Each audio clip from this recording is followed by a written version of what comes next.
All these questions are previous year questions. So let's start. Take 10 seconds to answer.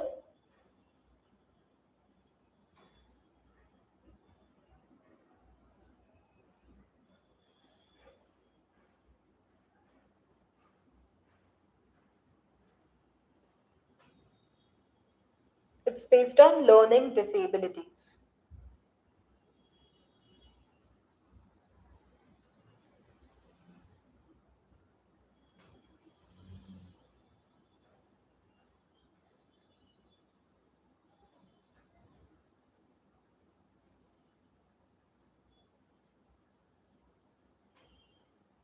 Any guesses? Option 1, 2, 3, or 4?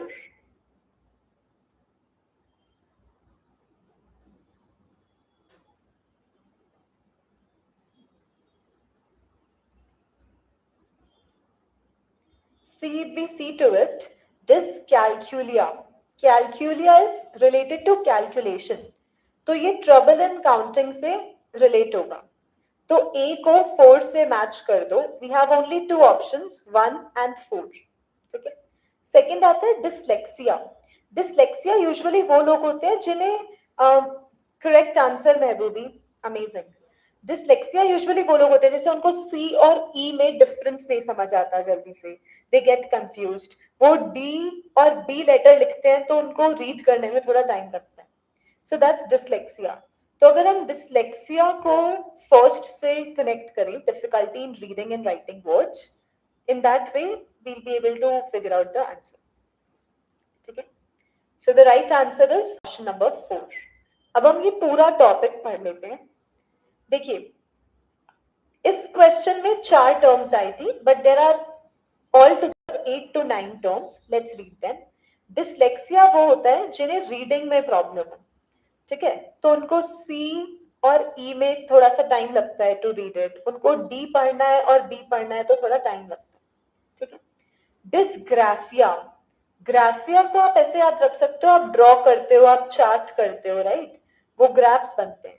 तो writing से related है. कैलकुला calculator जैसा लग ही रहा है, so it's related to maths. ठीक है. डिस्प्रेक्सिया, जिनको मोटर प्लानिंग, आपने देखा होगा कई लोगों के हाथ शेक होते हैं, so they are not able to understand will they be able to easily pick the product और नॉट. ठीक है. तो उसको बोलते हैं डिस्प्रेक्सिया. उसके बाद आता है DLD. DLD is related to language disorder. कई लोग स्टैमर करते हैं, सही से नहीं बोलते हैं, तो वो डीएलडी है. नेक्स्ट इज एपीडी या सीएपीडी. ये ऑडिटरी प्रोसेसिंग में प्रॉब्लम है. ठीक है. उनको आवाज आ जाती है, they can hear you, but they take time to process it. So वो ऑडिटरी प्रोसेसिंग रिलेटेड है. इसके बाद नेक्स्ट है विजुअल प्रोसेसिंग डिफिकल्टी. यानी कि वो कोई भी विजुअल, जैसे वो अगर ये स्लाइड अभी देखेंगे तो उनके लिए थोड़ी देर के लिए वो ब्लर हो जाएगा, वो विजुअलाइज नहीं कर पाते हैं उतना इजी. नेक्स्ट आता है एनवीएलडी, नॉन वर्बल. ठीक है. वो लोग नॉन वर्बल क्यूज जैसे कि sitting, posture, the way you are speaking, speed of speaking, तो वो ये सब चीजों को कैलकुलेट नहीं कर पाते. Next is ADHD. वो आपने बहुत सुना भी होगा. अटेंशन का प्रॉब्लम है. पहले 5-10 मिनट सुनेंगे, उसके बाद अटेंशन लूज कर देंगे, तो उसको बोलते हैं ADHD. And next is intellectual disability. ये जनरल डिसेबिलिटी है जब लोग जल्दी से आपकी बात को समझ ना पाए, कॉम्प्रिहेंड ना कर पाए. अब अगर आपके एग्जाम में क्वेश्चन आएगा तो वो यूजुअली फर्स्ट 5 टर्म्स में से ही आएगा. तो याद रखो, डिसलेक्सिया बोलने में ही डिफिकल्ट है, तो ये रीड करने में डिफिकल्ट है. ग्राफिया मतलब राइटिंग, आप ग्राफ्स ड्रॉ करते हो. कैलकुला कैलकुलेशन यानी कि मैथ्स से रिलेटेड है. Dyspraxia motor learning, coordination, right hand left hand का कोऑर्डिनेशन, लेग्स का कोऑर्डिनेशन, यहाँ पे प्रॉब्लम आती है. ठीक है. Is this clear?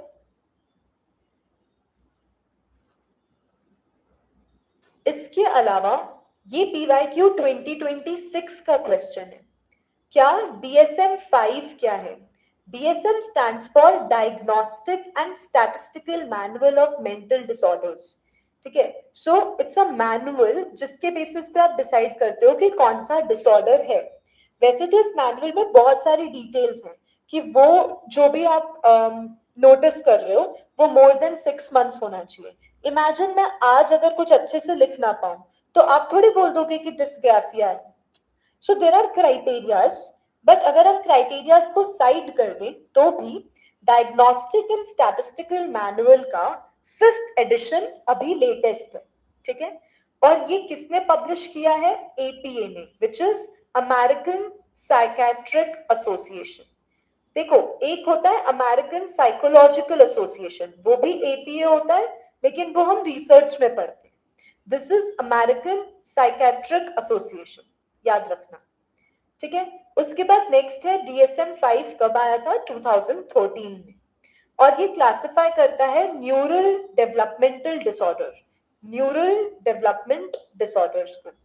याद रखो, इसके अंदर सिर्फ 3 डोमेन्स मेंशन है: रीडिंग, राइटिंग और मैथ्स. रीडिंग आपको पता है dyslexia, writing is graphia and maths is calculia. ठीक है, यहां पर हमारा फर्स्ट टॉपिक ओवर होता है. अगर किसी को कुछ भी डाउट है, if you want me to repeat, just let me no.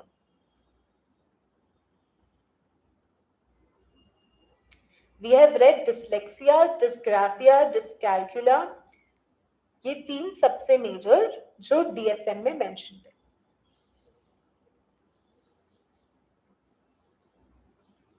ठीक है, Komal, Mehjabeen, Vinod and all others.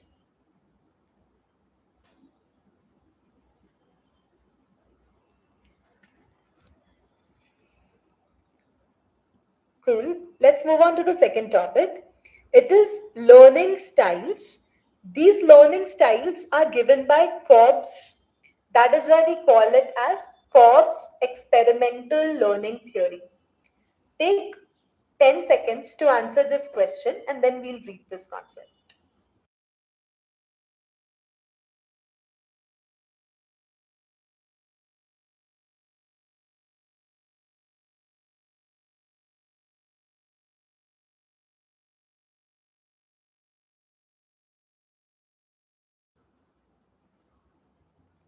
Learning style के according match करना. It's okay if you're wrong, just give it a try.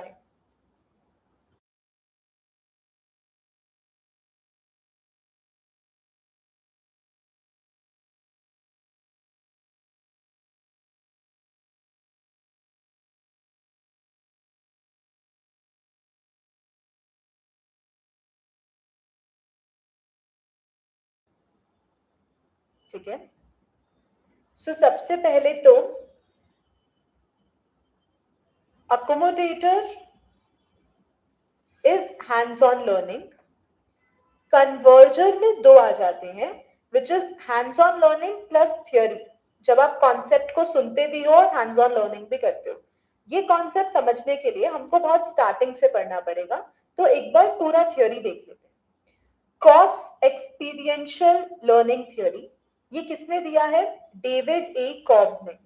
ठीक है, इन्होंने बात की है एक्सपीरियंशियल लर्निंग की, कि आप एक्सपीरियंस से सीखते हो और जो चीजें आपको ऑलरेडी आती हैं उसमें आप डेवलप होते हो. So he talked about 2 things, that you learn through your experience and things that you already know, आप उसे डेवलप करते हो. ये थ्योरी 1984 में आई है. We know that years are very important for us. ठीक है, और इन्होंने बात किया है कि जैसे जैसे आप सीखते जाते हो, you transform through your experience. आप में चेंजेस आते हैं, आप डेवलप होते हो because of your experiences. So we have understood that this is given by David Cobb. He talked about experience. Once you gain experience, you transform, you learn. ठीक है, that's the whole idea. अब अगर हम आगे चले तो experiential learning का एक साइकिल है. सबसे पहले होता है कॉन्क्रीट एक्सपीरियंस. कॉन्क्रीट एक्सपीरियंसेस, अगर मैं कहीं पे फिजिकली प्रेजेंट हूं तो मैं कुछ चीजें देखूंगी. ठीक है, उधर डायरेक्टली पार्टिसिपेट करूंगी और मैं एक्चुअली उससे लर्न कर सकती हूँ. तो इसको हम बोलते हैं concrete experience. When I am physically and mentally present there, that's why I can learn it, I can get it. ठीक है.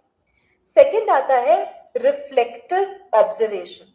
इसका मतलब क्या है? वंस आई लर्न इट, मैं उसको बाद में भी रिफ्लेक्ट करूंगी. आई विल एनालाइज कि आज मैंने क्या सही किया या क्या गलत किया या मैं क्या इंप्रूवमेंट्स कर सकती हूँ. So first is I am present there mentally physically. Second is I reflect on to my presence कि मैंने क्या सोचा था, क्या किया, what actions were correct, what were incorrect, all of that. उसके बाद आता है एब्स्ट्रैक्ट कंसेप्चुअलाइजेशन. ठीक है. मैं मेरी लर्निंग्स के थ्रू कॉन्सेप्ट्स डेवलप करूंगी अपने ही ब्रेन में. ठीक है. सो आई विल डेवलप थियोरीज की ऐसे. ठीक है. एक एग्जांपल देती हूँ. इमेजिन आप एक रूम में प्रेजेंट हो, वहां पे आपकी मम्मी आपके सिबलिंग को जोर से थप्पड़ मार रही है. You will observe it, you will reflect future में क्या नहीं करना है, and you will also draw theories कि ये तो नहीं ही करना है.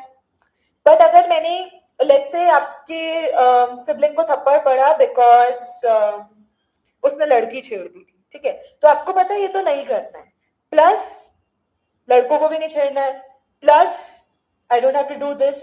सो you draw those abstract concepts around it. ठीक है. और फिर लास्ट में आता है active experimentation. You apply those ideas, test those ideas and see कि वो वर्क कर रहे हैं या नहीं कर रहे. ठीक है. So there are 4 stages. First क्या है? Concrete experience. Second reflective observation. Third abstract conceptualization. Fourth active experimentation. Any doubts here?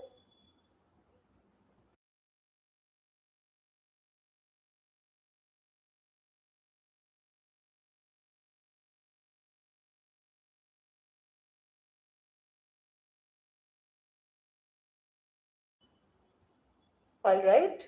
कुछ भी हो तो कमेंट कर देना. I see to it. Going ahead, Kolb Douglas ने 2 डिमेंशंस भी मेंशन किए हैं. जो हमने ये 2 कॉन्सेप्ट्स पढ़े थे ना, कॉन्क्रीट एक्सपेरिमेंट जब आप फिजिकली वहां पे प्रेजेंट होते हो, एंड एब्स्ट्रैक्ट कॉन्सेप्चुअलाइजेशन जब आप पैरेलल ड्रॉ करते हो कि ये भी सारी सिचुएशंस को ड्रॉ करते हो. इन दोनों स्टेजेस को बोलते हैं ग्रास्पिंग एक्सपीरियंस. क्योंकि आप या तो फिजिकली या मेंटली वो एक्सपीरियंस को ग्रास्प कर रहे हो, उस एक्सपीरियंस को ले रहे हो. ठीक है. सेकेंड आता है ट्रांसफॉर्मिंग एक्सपीरियंस. ट्रांसफॉर्मिंग एक्सपीरियंस या तो आप रिफ्लेक्ट कर रहे हो या फिर आप एक्टिवली एक्सपेरिमेंट कर रहे हो. तो you are not just taking that experience, you are actually working on it. तो उसको बोलते हैं ट्रांसफॉर्मिंग एक्सपीरियंस. इस पे क्वेश्चन आ सकता है कि which of the following, 4 options दे देंगे, concrete experience, reflective observation, abstract और एक्टिव. आपसे पूछेंगे कि which of the following are part of transforming experience. So you should know, yeah, which of the following is a part of grasping experience. Again, you should know. ठीक है. इसके बाद सबसे important जो मैंने आज आपको प्रीवियस ईयर क्वेश्चन भी दिया था वो इस टॉपिक से ही आया था. देखो, सबसे पहले इसको याद करने का एक बहुत अच्छा तरीका है. सबको ABCD आती है. आज से AACD है. ठीक है. बी को हम रिमूव कर देंगे. आज से इट इज AACD. ठीक है. तो देखो, ये A है, देन ये A है, C है और D है. सो अगर मैं ऐसे इसको ड्रॉ करूंगी तो यहाँ पर A वाला वर्ड है, यहाँ पर भी A वाला वर्ड है, यहाँ C है, यहाँ D. ठीक है. Which is accommodating, assimilating, converging and diverging. ठीक है. उसके बाद हम सबसे पहले ये वर्ड्स याद कर रहे हैं, feeling, watching, thinking and doing. ठीक है. सबसे पहले आप कुछ सोचते हो, राइट? फिर आप वो करते हो, फिर करने के बाद you feel something, right? And then you watch the results. तो आप इसको सिर्फ अपने लिए ऐसे सीक्वेंस में याद कर सकते हो. क्या? You think, then you do it, then you feel the results, और लास्ट में यू वॉच द एक्शंस कि मैंने ये सब किया था, how does it turn up. ऐसा कॉब ने बिल्कुल नहीं बोला है, but this is a way to just learn it in sequence. Thinking, doing, feeling, watching. ठीक है, अब एक बार जब ये याद हो जाएगा then we can go ahead. What is it?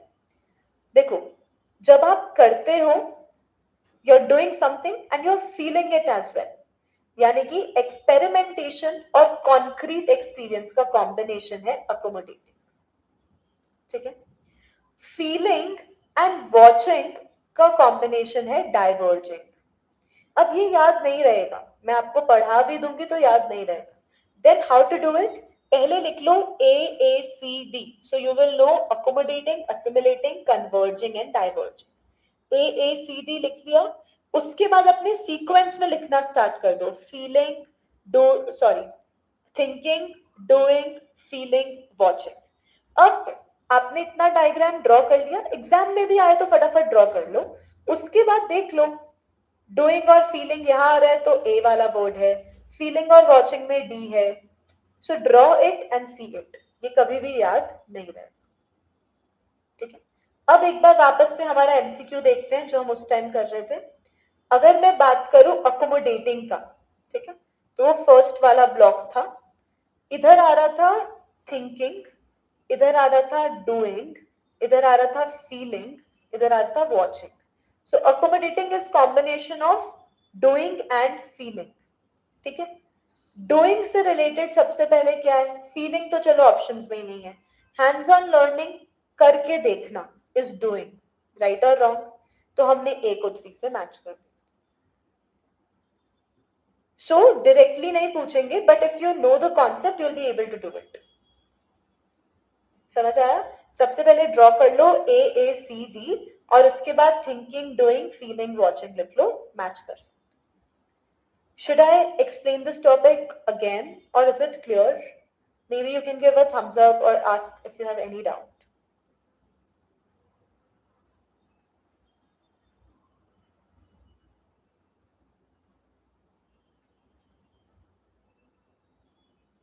Just comment it, I'll get to know.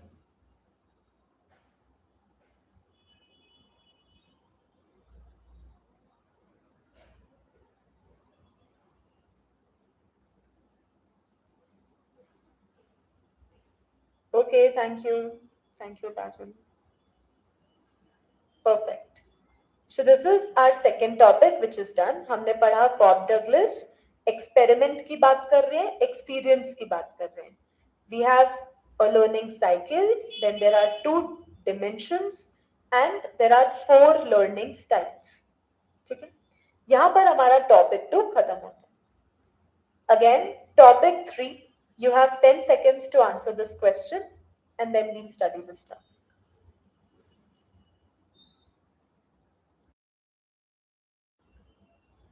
Thank you, Harshada.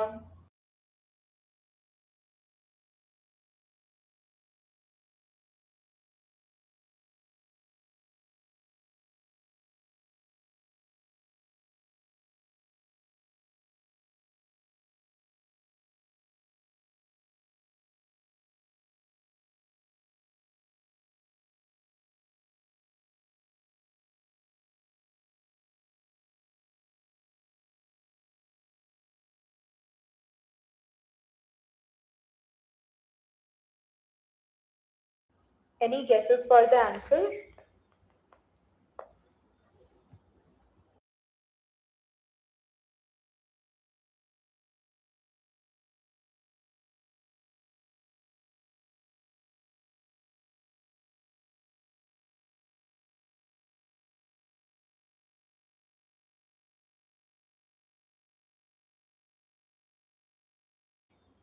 अच्छा टॉपिक है।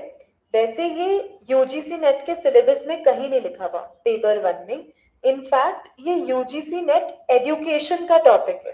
Paper 2 of education has this topic, पर अब की बार 2026 में ये नेट पेपर 1 में पूछा गया है, इसलिए हम ये कॉन्सेप्ट पढ़ रहे हैं. ठीक है, I will explain the entire concept to you and then we can come on the answer. वैसे मुझे पता है कि अन इज फर्स्ट, तो इसका आंसर सी से स्टार्ट होना चाहिए. Then we have 2 options, B and A. B is Anand. No, B is not the second option. So Pranamya hoga. I think third should be the answer. Fourth, An. अन्न से start होगा. No no no, this is not the answer. It has to start from C. इसका right answer third है. Please इसको correct कर देना. ठीक है. It doesn't start with pranayama. Pranayama, I am sure. ठीक है. So starting of the concept, सबसे पहले पंचकोश होता क्या है?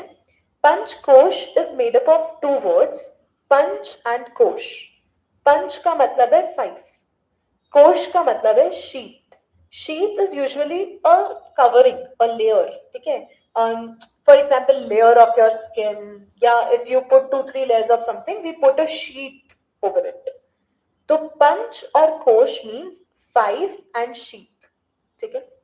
इसके बाद ये जो पंचकोश है वो 5 प्रोग्रेसिव लेयर्स है. ठीक है. फर्स्ट, फिर सेकंड उसके ऊपर, फिर थर्ड, फिर फोर्थ, फिर fifth. So it's in progression. अब मैं आपको बताऊंगी प्रोग्रेशन में भी देयर आर 2 टाइप्स, हम पढ़ेंगे, but it is in progression. ठीक है. अब ये पंचकोश का कॉन्सेप्ट कहां से आया है? It has come from Taittiriya Upanishad. ठीक है. उपनिषद भी बता देती हूँ, नेट का क्वेश्चन है. उपनिषद 2 वर्ड से मिलकर बना है, उप प्लस निषद. उप का मतलब होता है सिट, उप का मतलब होता है नियर, और उपनिषद टोटल इसका मतलब होता है when students used to sit near the teacher. आपने वो देखा होगा ना, पेड़ के पास टीचर बैठा होता था, बच्चे नीचे सब बैठे हैं. So when students used to sit near the teacher, और फिर टीचर उस टाइम पे used to teach life lessons देते थे, वो सब. तो उपनिषद में वही सब लिखा हुआ है. ठीक है. तो ये तैत्तरीय उपनिषद से डिराइव्ड कॉन्सेप्ट है. अब पंचकोश टीचिंग जो है वो ब्रह्मानंद वाली या आनंद वाली में हुआ था, ऑफ तैत्तरीय उपनिषद. मैं थोड़ा बहुत प्रोनाउंस गलत कर सकती हूँ, वो आप देख लेना. तो अब इसकी जो 5 शीट हैं, देखो मैंने कहा था ना अन इज फर्स्ट. इस आंसर में प्रणाम्या को फर्स्ट कर रखा है, इसलिए this is wrong, third is correct answer. ठीक है. So the 5 levels that we have, first is annamaya kosh, second is प्रणाम्य कोश, थर्ड इज मनोमाया कोश, फिर फोर्थ इज विज्ञानम्य कोश, एंड लास्ट इज आनंद अम्य कोश. मैं आपको लर्न करने का तरीका बताती हूँ. सबसे बेसिक नीड है रोटी कपड़ा मकान, यानी कि सबसे पहले तो अन्न चाहिए. ठीक है. अगर मेरे पास खाना नहीं है और आप मुझे मोक्ष के सपने दिखा रहे हो, तो मैं बोलूंगी छोड़ दो, रोटी दे दो. ठीक है.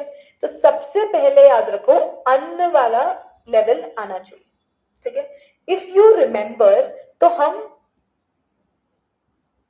वो थियोरी पढ़ते हैं, physiological need, social need, Maslow theory. If you remember, first need physiological होती है, विच इज रोटी कपड़ा मकान, बेसिक नीड होनी चाहिए. दैट इज वाई ये शीट्स में भी याद रखो, द फर्स्ट इज अन्न. ठीक है.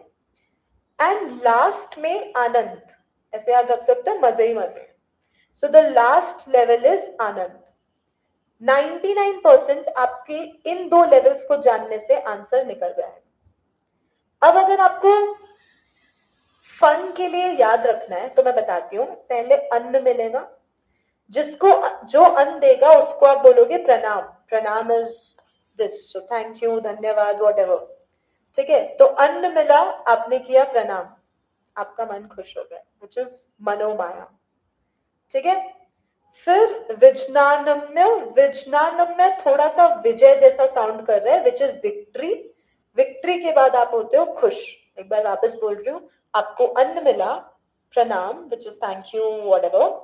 फिर आपका मन खुश हो गया, you felt like victory. Victory से आता है आनंद. ठीक है. नहीं याद रहता तो सिर्फ ये याद रख लो, it starts with A, it ends with A, starting is ann, last is anand. ठीक है. थोड़ा थोड़ा भी याद रखोगे विल हेल्प. अब देखो, ये हमने जो 5 लेयर्स की, अन्न, प्रणाम्य, मनोमाया, विज्ञाना और आनंद, देखा जाए तो हम आउटर मोस्ट लेयर से इनर मोस्ट लेयर तक जा रहे हैं. Anand is when you are happy from within. and un is what you take from outside. So we are moving from outside to inside. ठीक है?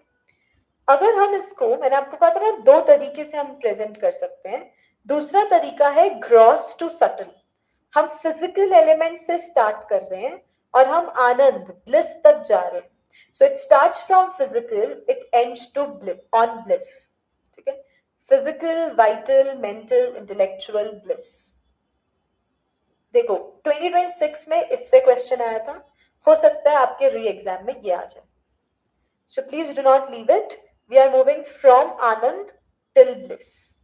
Sorry, from An till Anand, which is physical till bliss. ठीक है? इसी में थोड़ा सा और बता रही हूं. अन्न में हमने फूड की बात की थी, which is physical, and this is the outermost layer. याद रखो. सेकेंड इज प्रणाम, विच इज वाइटल शीट. ये लाइफ फोर्सेस की बात करता है, and this is the second layer. जो मैंने प्रणाम थैंक यू बोला था, वो सिर्फ ताकि आपको ये टॉपिक याद रहे, we have coded it that way. ठीक है? So it is vital energy sheet जो लाइफ फोर्सेस की बात करता है, and this is the second layer. ठीक है? Third is मनोमाया. मनोमाया सब मोह माया है types. It is mental sheet, मन की बात कर रहा है, माइंड की, इमोशंस की बात कर रहा है. This is the third layer. Then we have vigyanamaya, which is intellectual. ठीक है? यहां पर भी देखो, जब हमने फोर्थ लेवल की बात की थी विज्ञानम्य, तो हमने उसको इंटेलेक्चुअल से मैच किया था. ठीक है? So it is intellectual, intellect, brain और वो सब की बात कर रहा है. This is the fourth level. Last is Anand, which is bliss, मजा ही मजा आ गया, which is inner fulfillment, and this is the innermost level. So if you see, we have traveled from outermost level to innermost level. ठीक है? I understand this is a new topic. Take 1 minute to just get it. If you have doubts, I'm here.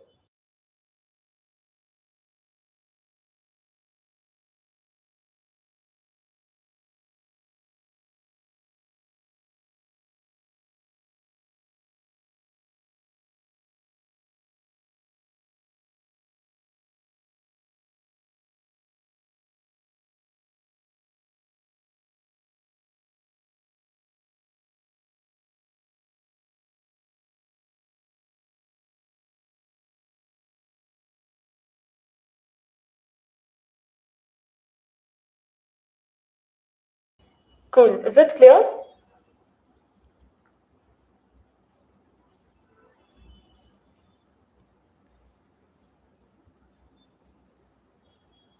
Moving on to the fourth topic for today,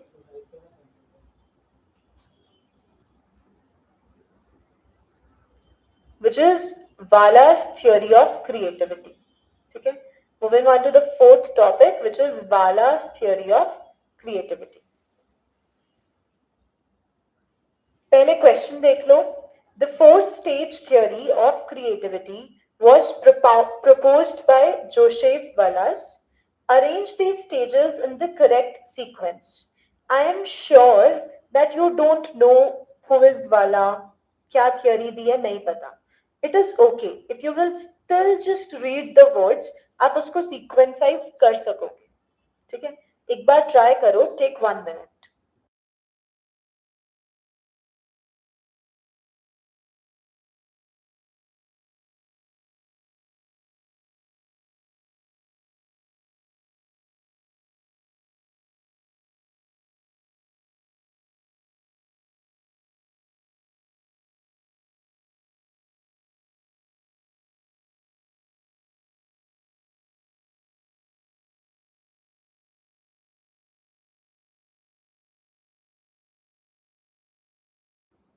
Just guess it. Mehboobi second, okay.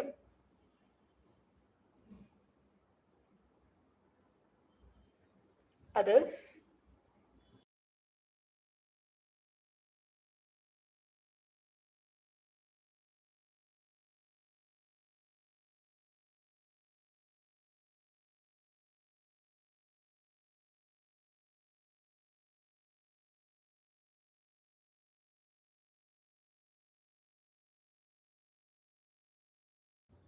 Kajal first, okay. ACBT. Okay. First is preparation, this is sure. Options में भी सब में first is A, so ठीक है. Second is incubation, हाँ. So second should be B. So we'll go with A, B, then C, D. Now why is that?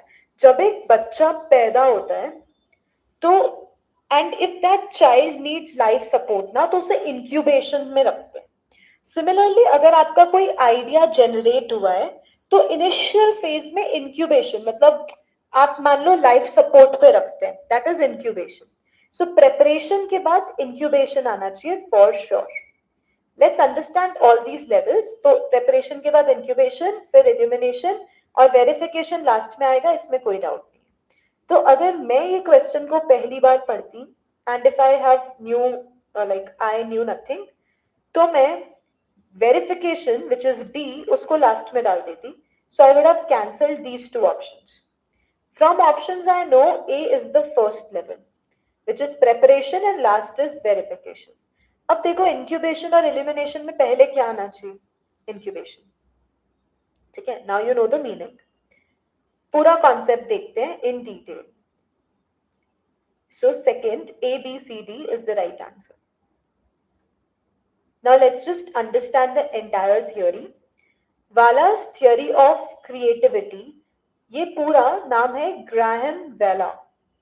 ठीक है, मान सकते हो वेले थे, कुछ भी याद रख लो. He talked about art of thought, सोचने के बारे में सोचा है इन्होंने. ठीक है, इन्होंने क्रिएटिव थिंकिंग और प्रॉब्लम सॉल्विंग जैसे चीजों को इंक्लूड करके अपना मॉडल क्रिएट किया.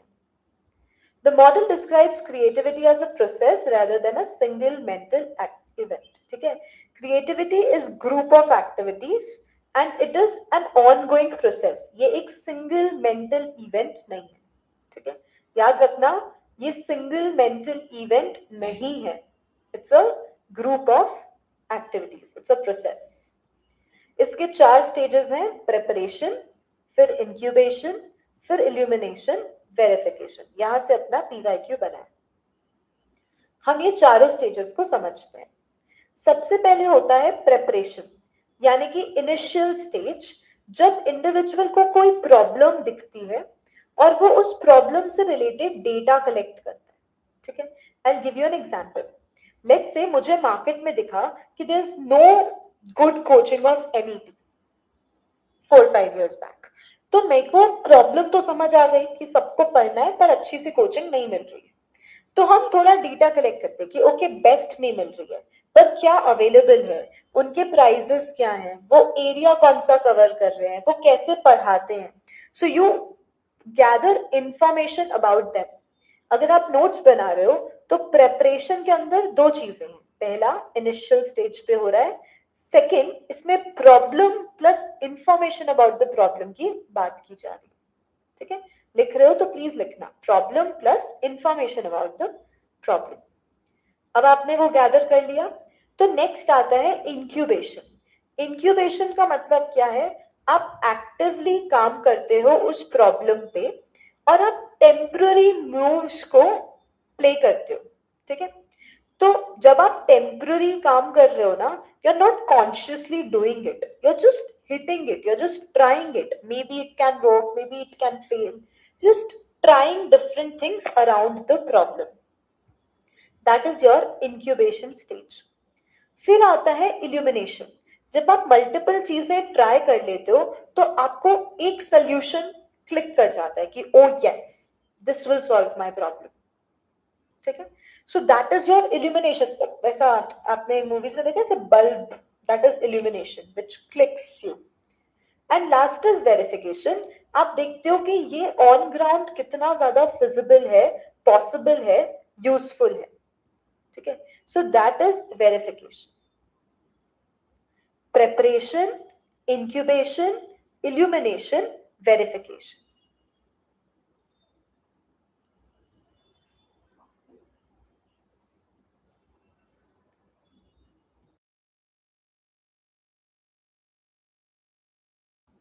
Clear है? 4 stages: preparation, incubation, illumination, verification.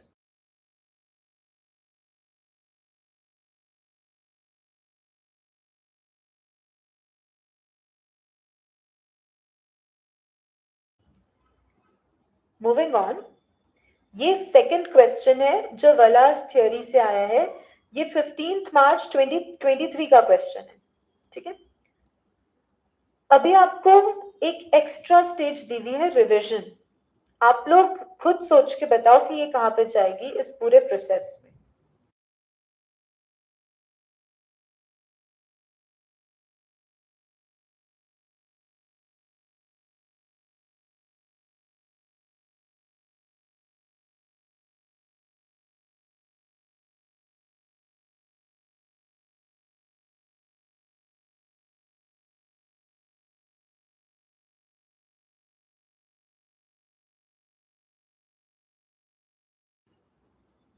Fourth, okay.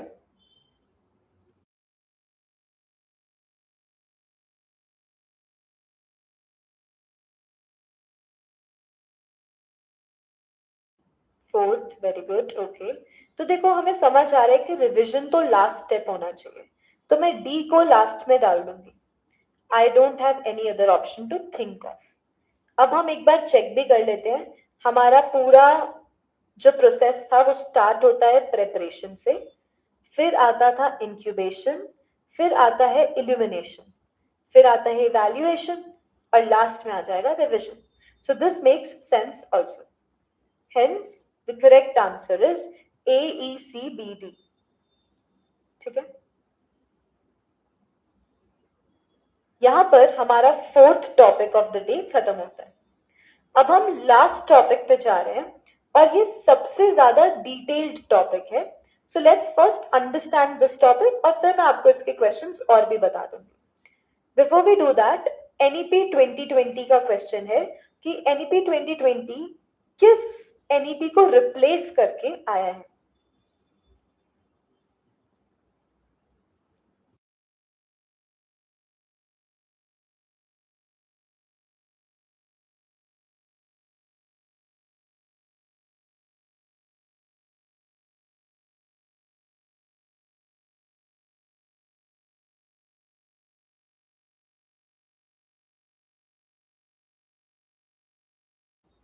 Very good, the right answer is NEP 1986।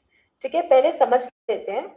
सबसे पहले कोठारी कमीशन आया 1964 से लेके 1966 तक। ठीक है, पूरा बेसिक से समझना।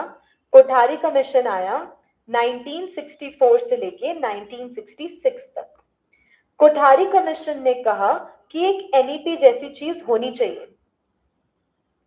ठीक है, तो ड्राफ्ट बना, और सबसे पहला एनईपी हमारे पास आया 1968 में। That was the first NEP that we got, 1968। 1968 के बाद वापस से एनईपी आया 1986 में। ठीक है, जब मैं आपको ये रेगुलर क्लास में पढ़ाती हूँ तो मैं बोलती भी हूँ, एक्सेप्ट अ फ्यू थिंग्स, कुछ कुछ चीजों का आंसर है एनईपी 2020। इसके अलावा एनईपी पे अगर कोई भी क्वेश्चन आ जाए तो उसका राइट आंसर होता है एनईपी 1986, क्योंकि इतना डिटेल्ड है ना एनईपी 1986 कि कुछ भी पूछ लो वो इस एनईपी में मेंशन ही था, एक्सेप्ट अ फ्यू थिंग्स जो एनईपी 2020 में आई है, which we will discuss today. तो 1964 टू 66 में कोठारी कमीशन बना। कोठारी कमीशन ने सजेस्ट किया कि हमारे पास एनईपी जैसा कुछ होना चाहिए। सो 1968 में पहला एनईपी आया, 1986 में सेकेंड एनईपी आया, और 1986 के बाद अब 2020 में हमारे पास थर्ड एनईपी आया। ठीक है, 2020। So the right answer is NEP 1986. अब हम पूरा एनईपी स्टार्टिंग से पढ़ते हैं। सबसे पहले एनईपी का फुल फॉर्म क्या है? National education policy 2020। क्या है? National education policy 2020। Exact date है 29th ऑफ जुलाई 2020, जब एनईपी अप्रूव हो गया था। It has replaced NEP 1986. ठीक है, ये बोलता है कि हमें इंडिया को 21st सेंचुरी के लिए प्रिपेयर करना है और हमें किसी चीज पे ध्यान नहीं देना, सबसे इंपॉर्टेंट चीज है एजुकेशन। तो हम एजुकेशन को सबसे आगे रखेंगे और उस बेसिस पे सारे डिसीजंस लेंगे, ठीक है। That is first education policy of 21st century. अब एनईपी बात करता है इक्विटेबल, इंक्लूसिव और हॉलिस्टिक एजुकेशन पे। हम सबसे पहले समझते हैं इक्विटेबल क्या है। ऐसा नहीं है कि इक्वल नहीं है, ऐसा नहीं है कि एक्स को जितनी एजुकेशन मिलनी चाहिए उतनी ही वाई को मिलनी चाहिए, ऐसा बिल्कुल नहीं है। आप लोगों ने वो पिक्चर देखी है, चलो इमेजिन करो एक छोटा सा बच्चा है और एक बहुत ही बड़ा 6 फीट का एडल्ट है, ठीक है। अब इन दोनों को एक मैच देखना है जो बहुत हाइट पर है, मैच देखना है या कुछ भी, मान लो कोई कॉन्सर्ट देखने गए हैं जो जो बहुत भीड़ है, ठीक है। तो इस छोटे बच्चे को किसी की help चाहिएगी, somebody has to pick this child up ताकि वो कॉन्सर्ट देख पाए, राइट। जो जो 6 फुट का है उसको तो दिख ही रहा है, so will you actually pick a 6 foot person also ताकि वो कॉन्सर्ट देख पाए? नहीं ना, you will not do it. That is equitable, यानी कि जिसको जितनी जरूरत है आप उसको उतना हेल्प कर रहे हो। You are not helping everybody equally, as per their need you have to help. इस बच्चे को बहुत जरूरत है, you will pick him up. 6 feet वाले को बिल्कुल जरूरत नहीं है, you will ask him to stand there, ठीक है। That is equitable. इंक्लूसिव यानी कि सबको इंक्लूड करना, rich, poor, person with disability, सबको इंक्लूड करना। हॉलिस्टिक एजुकेशन मतलब 360 डिग्री। ऐसा नहीं है कि सिर्फ पढ़ाई करवानी है, इमोशनल डेवलपमेंट भी करना है, मेंटल डेवलपमेंट भी करना है, फिजिकल डेवलपमेंट भी करना है, सोशल डेवलपमेंट भी करना है। तो 360 डिग्री सब चीजों का ध्यान रखना है इस हॉलिस्टिक एजुकेशन सिस्टम, ठीक है। Next is the policy aims to transform India into a knowledge society and global knowledge superpower। हमें इंडिया को नॉलेजफुल सोसाइटी बनाना है and global knowledge super power बनाना है, ठीक है। गोइंग अहेड, अब एनईपी को ना, एनईपी 2020 के लिए एक कमिटी बैठी थी जिसने पहले ड्राफ्ट प्रिपेयर किया था। ये कमिटी पे बहुत सारे क्वेश्चन आते हैं, प्लस अगर आप घर पे कुछ एक्स्ट्रा पढ़ना चाहते हो तो मैं आपको सजेस्ट करूंगी स्टीयरिंग कमिटी के बारे में जरूर पढ़ के जाना। स्टीयरिंग कमिटी एनईपी से डायरेक्टली रिलेटेड है और बहुत ही इंपॉर्टेंट कॉन्सेप्ट है, ठीक है। अब सुनो, ये जो ड्राफ्ट कमिटी है उसके चेयरपर्सन है डॉक्टर के कस्तूरी रंगन। आपने इनका नाम भी सुना होगा, ये हमारे इसरो के चेयरमैन रह चुके हैं, बहुत ही अच्छे साइंटिस्ट हैं। इन्होंने 2017 में इस कमेटी को चेयर किया था और इन्होंने 2019 में अपना पहला ड्राफ्ट सबमिट कर दिया था। पहला नहीं, जो मेन ड्राफ्ट है जिसके बाद एनईपी आया वो सबमिट कर दिया था। अगर हम ड्राफ्ट्स की भी पूरी बात करें तो सबसे पहले 2015 में कंसल्टेशन हुआ, 2016 में पहली रिपोर्ट सबमिट हुई, 2017 में कस्तूरी रंगन ने अपनी कमेटी बनाई, 2019 में कस्तूरी रंगन की कमेटी का रिपोर्ट आया जो हमने इंप्लीमेंट किया है एनईपी 2020, ठीक है। टाइमलाइन एक बार देख के जरूर जाना। एनईपी 2020 5 फाउंडेशनल पिलर्स पे स्टैंड करता है। First is access. Opportunity of education should not be just for rich people, it should be accessible to all. Second आता है इक्विटी। इक्विटी मतलब डिसएडवांटेज्ड ग्रुप को ज्यादा सपोर्ट करना और जो जिनको इतनी जरूरत नहीं है उनको जरूरी नहीं है, don't be equal here, I have explained you this concept. Next is quality. Just because you are giving education at low price, quality मत गिराओ, ठीक है, लाइफ में भी अच्छे से बनाओ। Next is affordability. एजुकेशन को अफोर्डेबल बनाना, बहुत महंगा नहीं रखना। अकाउंटेबिलिटी, ट्रांसपेरेंट सिस्टम रखना। आयरॉनिकली एक तरफ वो ट्रांसपेरेंट सिस्टम बोलते हैं और एक तरफ री एग्जाम्स कंडक्ट कर रहे हैं, एग्जाम फेलियर हो रहा है, बट ठीक है, NEP aims for transparent system also. अब NEP पे second question, which of the following is not a foundational pillar? Can you guess it? Not a foundational pillar.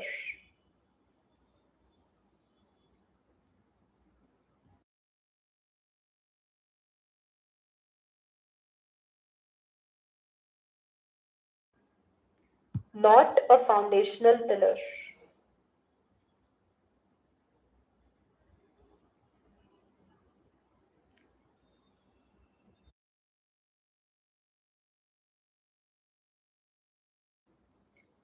Very good Ankit, very good Mehboobi. Fourth, क्योंकि हमने very good Harshita, Kajal, very good. We have studied access, equity, equality. Uniformity कहीं पे भी नहीं आया, so it's not a pillar. ठीक है, हमने फाउंडेशनल पिलर्स देखे हैं. आगे जा रहे हैं. नेक्स्ट क्वेश्चन जो एनईपी से आया है, अकॉर्डिंग टू एनईपी 2020 हमारे पास 5+3+3 4 का स्ट्रक्चर है. हम ये स्ट्रक्चर को डिटेल में पढ़ेंगे, बट उन्होंने बोला है इसको रीअरेंज करो. दिस इज ऑल्सो 2025 का question.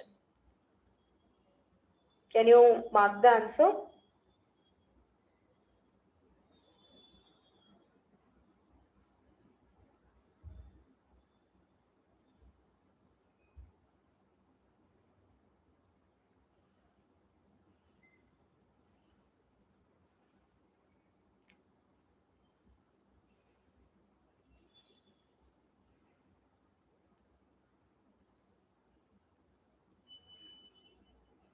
Very good.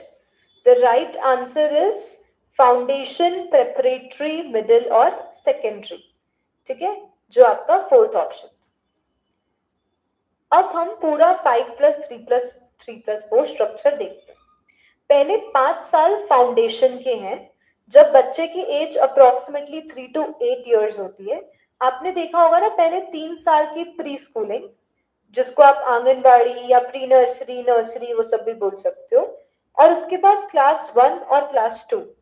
This is foundational stage, जब बच्चा बहुत बेसिक फाउंडेशंस को सीखता है.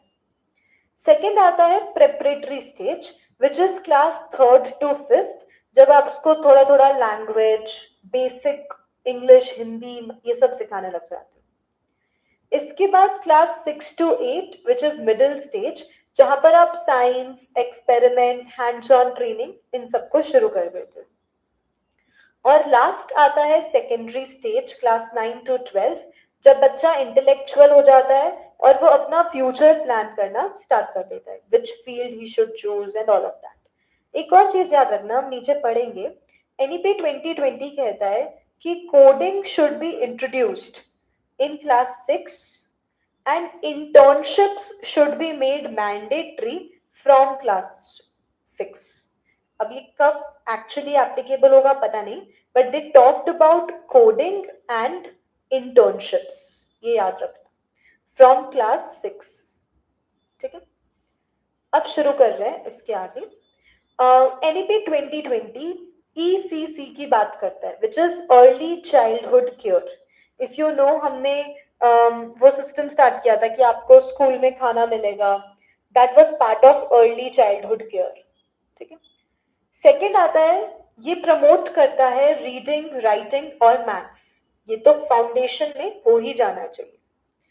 हर बच्चे को फाउंडेशनल लिटरेसी तो मिलनी ही चाहिए. By grade 3 he should know numbers, he should know basic reading, writing, वो सब. इन्होंने बोला कि आप होम लैंग्वेज में, मदर टंग में या रीजनल लैंग्वेज में पढ़ाओ, क्योंकि वो बच्चा सबसे पहले वही लैंग्वेज समझता है. So why to complicate education just because of language? जो लैंग्वेज उसे अच्छे से समझ आ रही है उसमें ही पढ़ाओ. ठीक है. नेक्स्ट इन्होंने बोला ग्रेड 5 या ग्रेड 8 तक आप उसे अपने रीजनल लैंग्वेज में पढ़ाओ, कोई दिक्कत नहीं. ठीक है. नेक्स्ट, वोकेशनल एजुकेशन पे ध्यान देना है फ्रॉम ग्रेड 6. वोकेशनल एजुकेशन पे ध्यान देना है from grade 6. Art, science, values पे भी ध्यान देना है. प्लस ये PYQ है, इससे क्वेश्चन आया हुआ है, 100% ग्रॉस एनरोलमेंट रेशियो. एटलीस्ट हर बच्चा स्कूल जाना चाहिए बाय 2030। इस पे क्वेश्चन आया था कि 2050 तक ये एम है, 2030 तक है, कैसे एम है। तो याद रखो हमारा ग्रॉस एनरोलमेंट रेशो, एक बच्चा एटलीस्ट स्कूल जाना चाहिए, सारे बच्चे जाने चाहिए, 100% होना चाहिए ये बाय 2030। ठीक है। So now NEP 2020 multi disciplinary approach को भी अलाउ करता है। ये मुझे बहुत अच्छा कॉन्सेप्ट लगता है। देखो अभी तक क्या होता था, इफ यू चूज कॉमर्स तो आपके सब्जेक्ट्स हैं इंग्लिश, बिजनेस, अकाउंट्स, इकोनॉमिक्स, ये सब। If you choose non medical तो आपके सब्जेक्ट्स हैं फिजिक्स, केमिस्ट्री, मैथ्स। मेडिकल लेते हो तो बायो, ये सब। ठीक है। NEP 2020 कहता है the child has the option to choose whichever subject the child wants. तो let's say I want to choose economics, physics, political science and Hindi, तो मैं कर सकती हूँ। ठीक है। ऐसा कुछ नहीं है कि कॉमर्स का सब्जेक्ट है, नॉन मेडिकल का, मेडिकल का, आर्ट्स का। I can choose any subject that I want to choose. ठीक है। तो ये मल्टी डिसिप्लिनरी अप्रोच की बात कर रहा है। होलिस्टिक इंस्टीट्यूशंस 360 डिग्री डेवलपमेंट करेंगे, सब्जेक्ट की चॉइस में फ्लेक्सिबिलिटी। इसके बाद इसने एक बहुत अच्छी बात की। आपने ऐसा सुना होगा कि कई लोग दो, जैसे 3 इयर्स का कोर्स है या 4 इयर्स का कोर्स है, तो वो किसी ना किसी रीजन से फर्स्ट ईयर के बाद ड्रॉप आउट हो जाते हैं या सेकेंड ईयर के बाद ड्रॉप आउट हो जाते हैं। अब जब उनको वापस एडमिशन के लिए जाना होता है तो उन्हें बहुत प्रॉब्लम आती है, राइट। बट एनईपी 2020 कहता है कि हमें स्टूडेंट्स को लाइफ लॉन्ग लर्नर बनाना है। इसका मतलब क्या है, वो कभी भी लर्न कर सकता है। इसीलिए आप उसे डिस्करेज मत करो, एंकरेज करो। कोई बच्चा अगर फर्स्ट ईयर के बाद जा रहा है तो उसको सर्टिफिकेट दे दो, वो सीधा सेकेंड ईयर में आ सकता है कभी भी। अगर कोई 2 साल का करके जा रहा है तो उसको डिप्लोमा दे दो। अगर किसी ने 3 इयर्स का कोर्स किया और चला गया तो बैचलर्स की डिग्री दे दो। अगर किसी ने ऑल 4 इयर्स किया तो बैचलर्स प्लस रिसर्च की डिग्री दे दो। ठीक है। So don't discourage students, encourage them so that they can multiple times they can come into the institution, leave the institution, but they still have the doors open if they want to come. ठीक है। इसके बाद next आता है academic bank of credit, इसे बोलते हैं ABC। जैसे आपके बैंक अकाउंट में पैसा डेबिट और क्रेडिट होता है, सिमिलरली आप जो भी एजुकेशन करते हो, हर क्वालिफिकेशन से कुछ पॉइंट्स एसोसिएटेड होंगे। जैसे बीकॉम किया तो 50 पॉइंट्स मिल गए, एमकॉम किया तो 20 पॉइंट्स मिल गए, पीएचडी करना है तो 500 पॉइंट्स रख दिए। ठीक है। अब मैं क्या करूंगी, मैं अलग अलग चीजें सीखूंगी और हर चीज से मुझे सर्टिफिकेट नहीं मिलेगा, मेरे बैंक में पॉइंट्स क्रेडिट हो जाएंगे। ठीक है। अब मान लो मैंने बीकॉम किया, एमकॉम किया, फिर एमएससी कर लिया, बीएससी कर लिया, एमएससी कर लिया, नेट दे दिया, कई बुक्स पब्लिश कर दी, मुझे इन सब से क्या मिल रहे हैं, पॉइंट्स मिल रहे हैं। ठीक है। अब जब मेरे 500 पॉइंट्स हो जाएंगे, मैं उसको रिडीम कर सकती हूँ और पीएचडी की डिग्री ले सकती हूँ। ठीक है। तो आप जैसे पैसे में नहीं करते कि आप आए जा रहे हैं, क्रेडिट हुए जा रहे हैं, जब आपको रिडीम करना है तो कर लो। बट इसमें एक चीज ध्यान रखना, वंस यू रिडीम तब आप उसे बैक नहीं कर सकते, you can return it back. Imagine मेरे को पीएचडी चाहिए था, मैंने पीएचडी ले लिया, अब मुझे 2 साल बाद लगा नहीं यार पीएचडी की डिग्री नहीं चाहिए, आई रादर वांट दिस, तो मैं वो पॉइंट्स वापस से रिडीम नहीं कर सकती by giving my degree back. ठीक है। इसके अलावा आप क्रेडिट्स को स्टोर कर सकते हो, एक्यूमुलेट कर सकते हो, और जब आप एक इंस्टीट्यूशन से दूसरे इंस्टीट्यूशन में जा रहे हो तो बहुत सिंपली आपकी एबीसी आईडी आप दोगे तो उनके पास सारा रिकॉर्ड्स आ जाएगा। ठीक है। ऑफ कोर्स एबीसी को एडिट कोई भी इंस्टीट्यूशन ही कर सकता है, इंडिविजुअल्स नहीं कर सकते। आप और मैं अगर कर सकते होते तो फिर तो हम कितने भी पॉइंट्स क्रेडिट कर देते। So that doesn't happen. Higher education ने बात की है 50% एनरोलमेंट करना है हमें 2035 तक, ग्रॉस एनरोलमेंट की यहाँ पर बात की है। HECI higher education commission of India, ये हायर एजुकेशन के लिए एक अम्ब्रेला ऑर्गेनाइजेशन है जो हर हायर एजुकेशन को इंक्लूड करता है except medical and legal education. ठीक है, क्योंकि हमें पता है बार काउंसिल ऑफ इंडिया है जो लीगल एजुकेशन को कैप अप कर रही है। तो मेडिकल और लीगल एजुकेशन के अलावा सारी चीजें HECI के अंदर आ जाती है। ठीक है, मूविंग अहेड, इसके 4 फंक्शनल बॉडीज हैं, इस पे क्वेश्चन जरूर आता है, don't miss this topic. National higher education regulation council बनी है जो रेगुलेशन का काम कर रही है। जनरल एजुकेशन काउंसिल बनी है जो एकेडमिक स्टैंडर्ड्स को सेट कर रही है। इससे आप याद रखना, एक चीज सर्च करके जरूर जाना, परख, परख की फुल फॉर्म देख के जाना, 2 बार आया हुआ क्वेश्चन है, सिर्फ फुल फॉर्म पूछ लेते हैं। ठीक है, नेक्स्ट, हायर एजुकेशन को ग्रांट्स देने के लिए ग्रांट्स काउंसिल बनी है और एक्रीडिएशन काउंसिल्स बनी है। आपने नैक वगैरह देखा होगा जो कॉलेजेस को स्कोर देती है। ठीक है, तो ये सबको NEP के अंदर बनाया गया है। रिसर्च को प्रमोट करने के लिए भी बोला है। ठीक है, by the way, Kothari commission ने 1964 में बोला था कि GDP का 6% एजुकेशन में स्पेंड होना चाहिए, रिसर्च में स्पेंड होना चाहिए।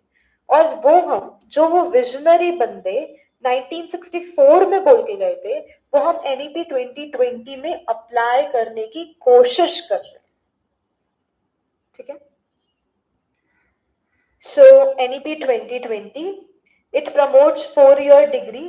पहले हम लोग, आप लोगों ने भी, काफी लोग ने किया होगा, 3 साल का BCom किया होगा, 2 साल का MCom किया होगा, तो 5 साल में आपको नेट एलिजिबिलिटी मिलती है, राइट। NEP 2020 ने ये 5 साल के कोर्स को 4 इयर्स में कर दिया। आप 4 इयर्स इंटीग्रेटेड प्रोग्राम के बाद सीधा नेट भी दे सकते हो। ठीक है, next is professional development teachers का होना चाहिए और एक स्टैंडर्ड बनाओ so that they can upskill themselves and meet the standards regularly. इन्होंने असेसमेंट की बात की।